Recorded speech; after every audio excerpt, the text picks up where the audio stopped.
लाहौर की सुबह धुंध से लिपटी हुई थी। गलियों में दूध वाले साइकिल की घंटी बज रही थी। चाय की देग से उठती भाप हवा में घुल रही थी और शहर धीरे धीरे जाग रहा था। और लाहौर की इन्हीं गलियों में 1961 में एक ऐसा बच्चा पैदा होता है जिसका सफर पाकिस्तान की फूड इंडस्ट्री का नक्शा बदल कर रख देने वाला था। और इस बच्चे का नाम था मोहम्मद आजम चट्ठा। आजम का ताल्लुक एक मिडिल क्लास घराने से था, जहाँ लग्जरीज तो नहीं थी लेकिन ईमानदारी और मेहनत की रोटी थी। आजम बचपन से ही ये बात सीख चुका था कि जिंदगी आसान नहीं होती, लेकिन अगर इंसान रुकता नहीं है और हिम्मत नहीं हारता तो उसके सामने हर तरह की मुश्किल घुटने टेक देती है। 1970s के दौर में जब उनके दोस्त स्कूल के बाद गुल्ली डंडा खेला करते थे तो उस वक्त आजम घर की जिम्मेदारियां पूरी करने में मसरूफ होता था। घर के कामों में घर वालों की हेल्प करना, बाजार के चक्कर लगाना और छोटी मोटी जॉब्स की तलाश में लगे रहना, उसके लिए ये सब किसी ट्रेनिंग से कम नहीं था। जब उसने पहली जॉब की तो उसे ये समझ आया कि कस्टमर सिर्फ सामान नहीं खरीदता बल्कि ट्रस्ट खरीदता है। और यही सीख आजम की जिंदगी का सबसे बड़ा एसेट बनने वाली थी। 1982 के आसपास आजम ने अपनी पहली फुल टाइम नौकरी शुरू की।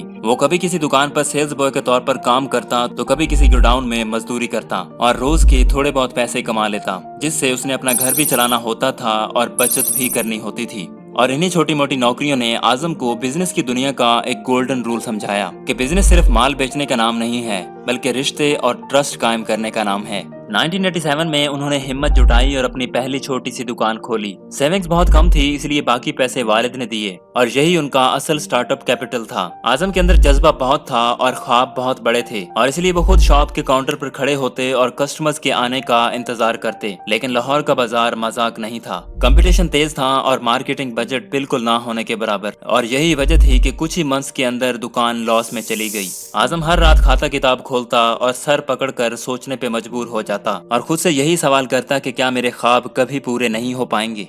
लेकिन इस लॉस की वजह से आजम ने हिम्मत नहीं हारी बल्कि इससे सबक सीखा। आजम सीख चुका था कि सिर्फ दुकान खोल लेना काफी नहीं है, एक यूनिक वैल्यू देना बहुत जरूरी है। उस लॉस ने समझा दिया था कि अगर कस्टमर को क्वालिटी और ट्रस्ट ना मिला तो बिजनेस कभी कामयाब नहीं हो पाएगा। 1990 के शुरू में उन्होंने मार्केट को गहराई से ऑब्जर्व करना शुरू किया। उनका हर दिन ये सोचने और तलाश करने में गुजर जाता कि फूड इंडस्ट्री में गैप कहाँ है। और फिर आहिस्ता आहिस्ता उन्हें समझ आया कि लोगों को एक ही जगह पर वैरायटी और क्वालिटी दोनों नहीं मिलती। मिठाई के लिए अलग जगह, बेकरी के लिए अलग और रेस्टोरेंट्स के लिए अलग। और इसी ऑब्जर्वेशन की बेस पे उनके दिमाग में एक नया आइडिया जन्म लेता है कि क्या ऐसी जगह बनाई जा सकती है जहां एक ही छत के नीचे सब मिले और क्वालिटी गारंटीड हो।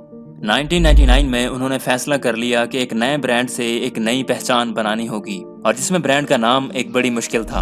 आजम खुद एक सिंपल और यूनिक नाम की तलाश में थे, लेकिन उनके दोस्त ने उन्हें कहा कि नाम ऐसा रखो जो एक्सीलेंस और रिफाइंड टेस्ट को रिप्रेजेंट करे। एक ऐसा नाम जो सुनने में क्लासी लगे लेकिन उसे प्रोनाउंस करना बहुत ही आसान हो। और इसी गुफ्तगू के दौरान एक लफ्ज सामने आया, गोरमे, एक फ्रेंच लफ्ज जो हाई क्वालिटी और फाइन टेस्ट का पैगाम देता है। आजम को यह नाम बहुत पसंद आया और उसी वक्त उन्होंने फैसला कर लिया कि यही होगा उनका ब्रांड नेम। साल 1999 में लाहौर के इचारा बाजार में पहला गौरमे आउटलेट खुलता है। स्टार्टअप बहुत मुश्किल था और इनिशियल इन्वेस्टमेंट सिर्फ कुछ लाख रुपए थी जो उन्होंने अपनी फैमिली की सेविंग्स और छोटे कर्ज से इकट्ठी की थी। स्टार्टअप की पहले दिन की सेल सिर्फ कुछ हजार रुपए थी, लेकिन किसी को कानो कान खबर नहीं थी कि आजम के लिए ये आगे जाकर $1 बिलियन ब्रांड का पहला ब्रिक बनने वाला था। साल 2001 से साल 2005 तक लाहौर के हर कोने में गौरमे की ब्रांचेस खुलने लगी थी। वर्ल्ड ऑफ माउथ ने कमाल कर दिया था और कस्टमर्स का कहना था कि एक बार गौरमे ट्राई करो फिर कहीं और नहीं जाना पड़ेगा। साल 2020 तक 20 आउटलेट्स खुल चुके थे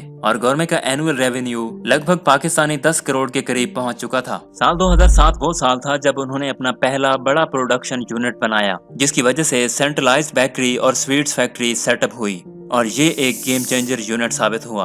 अब क्वालिटी बहुत उम्दा थी और सप्लाई चेन मजबूत हो चुकी थी और सबसे बड़ी बात 1000 से भी ज्यादा लोगों का रोजगार पैदा हो चुका था। फैक्ट्री सेटअप के बाद गौरमे का रेवेन्यू करोड़ों से अरबों में शिफ्ट होने लगा। 2010 तक गौरमे लाहौर से निकलकर दूसरे शहरों तक फैल चुका था। मुल्तान और फैसलाबाद में भी आउटलेट्स खुल चुके थे। 2012 में कराची में पहला आउटलेट ओपन हुआ। गौरमे के लिए ये एक सिंबॉलिक मूवमेंट था और गौरमे अब सिर्फ पंजाब का नहीं बल्कि पूरे पाकिस्तान का एक बड़ा ब्रांड बन चुका था। और 2015 तक गौरमे की अक्रॉस द कंट्री 100 से भी ज्यादा ब्रांचेस खुल चुकी थी और इसके एनुअल टर्नओवर का अंदाजा $100 मिलियन प्लस तक पहुंच चुका था। इस वक्त तक गौरमे ने अपनी प्रोडक्ट लाइन काफी डिवर्सिफाई कर दी थी। सॉफ्ट ड्रिंक्स, जूसेस, रेस्टोरेंट्स और केटरिंग जैसी सर्विसेज भी शुरू कर दी थी। हर नए स्टेप के साथ एक नया रिस्क था, लेकिन आजम का प्रिंसिपल हमेशा से एक ही था कि कस्टमर का ट्रस्ट कभी कंप्रोमाइज नहीं होना चाहिए। साल 2010 तक गौरमे एक सोशल इम्पैक्ट ब्रांड बन चुका था। हजारों नौकरियां क्रिएट हुई, लोकल फार्मर्स और सप्लायर्स के साथ पार्टनरशिप्स बनी, मिडिल क्लास के लिए गौरमे एक नई पहचान बना। इसके अफोर्डेबल प्राइसेस और गारंटीड क्वालिटी ने ब्रांड पर लोगों का ट्रस्ट मजबूत किया। 2020 के शुरू में दुनिया कोविड के क्राइसिस से गुजर रही थी। पाकिस्तान भी महंगाई और लॉकडाउन से गुजर रहा था, लेकिन गवर्नमेंट ने डिजिटल और डिलीवरी मॉडल इंट्रोड्यूस करके मार्केट में अपनी जगह बनाए रखी। ऑनलाइन ऑर्डर्स और होम डिलीवरी ने उनके बिजनेस को बचाए रखा। साल 2022 तक गवर्नमेंट की आउटलेट्स की तादाद 600 से भी ज्यादा हो चुकी थी। बेवरेज लाइन भी काफी एक्सपेंड कर चुकी थी और जूसेस और सॉफ्ट ड्रिंक्स पूरे पाकिस्तान में बिकने लगे थे। 2023 में गवर्नमेंट ने अपने रेस्टोरेंट्स को एक नई सूरत दी, जहां मॉडर्न डिजाइन, कंफर्टेबल सिटिंग और फैमिली फ्रेंडली एनवायरनमेंट ने कस्टमर्स को मजीद अट्रैक्ट किया। साल 2024 में गवर्नमेंट के CSR प्रोजेक्ट्स भी बढ़ गए। स्कॉलरशिप्स, डोनेशंस और लोकल कम्युनिटीज के मदद ने उन्हें एक सोशली रिस्पॉन्सिबल ब्रांड बना दिया। और अब साल 2025 है। आज गवर्नमेंट फूड्स पाकिस्तान का सबसे बड़ा फूड एम्पायर बन चुका है, जो 700 से भी ज्यादा आउटलेट्स, लाखों डेली कस्टमर्स और हजारों एम्प्लॉयज की रोजी रोटी का जरिया बन चुका है। गवर्नमेंट के एनुअल रेवेन्यू का अंदाजा आज 100 से 120 बिलियन पाकिस्तानी रुपीस का लगाया जाता है। और इस तरह लाहौर की एक छोटी सी गली से शुरू होने वाला ये ब्रांड अब पाकिस्तान के फूड सेक्टर का जायंट बन चुका है। मोहम्मद आजम चट्टा अब एक लेजेंड बन चुके हैं। उनका विजन और उनकी लीडरशिप उन्होंने अपनी टीम और अगली जनरेशन को ट्रांसफर कर दिया है। दोस्तों, उनकी कहानी एक मिसाल है कि फेलियर सिर्फ लेसन्स हैं, क्वालिटी और ट्रस्ट सबसे बड़ी करेंसी है और विजन और स्लीपलेस नाइट्स मिलकर एक अंपायर बनाते हैं। आज जब लोग गौरमे का नाम लेते हैं तो सिर्फ मिठाई या बेकरी के प्रोडक्ट्स याद नहीं आते, याद आता है एक इंसान का जज्बा जो लाहौर की एक छोटी सी गली से शुरू हुआ और आज मुल्क के हर शहर में चमक चुका है। एक छोटी सी दुकान से एक बिजनेस अंपायर तक, मोहम्मद आजम चट्टा ने साबित किया कि असल दौलत पैसा नहीं बल्कि विजन, ट्रस्ट और ईमानदारी है।